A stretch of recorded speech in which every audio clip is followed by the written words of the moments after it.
மன்னிக்கலாம், ஆனால் இதை செய்யாதீர்கள். துரோகம் செய்பவர்களை நம்பாதீர்கள். அவர்கள் திரும்பி வரும்போது மீண்டும் நம்பியதே உன்னை முழுவதும் மாற்றிவிடும். பெரும்பாலோர் மீண்டும் மீண்டும் காயப்படுகிறார்கள். வாழ்க்கையில் சில மனிதர்கள் புயல் போல் வருவார்கள். முதலில் அவர்கள் அன்பமாக பேசுவார்கள், அக்கறை காட்டுவார்கள், நான் எப்போதும் உன்னுடன் இருப்பேன் என்பார்கள். அதனால் நாமும் அவர்களை நம்புகிறோம்.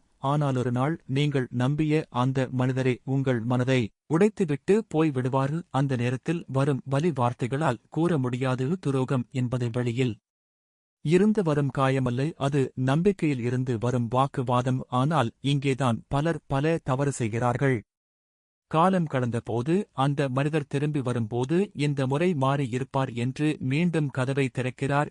ஆனால் உண்மை என்னவென்றால் உன் மதிப்பை தெரியாதவர்கள் இரண்டாவது முறை அதை மதிப்பார்கள் என்பதற்கு எந்த உத்தரவாதமும் இல்லை. அதனால் வாழ்க்கையில் மன்னிக்க கற்றுக்கொள்ளுங்கள்.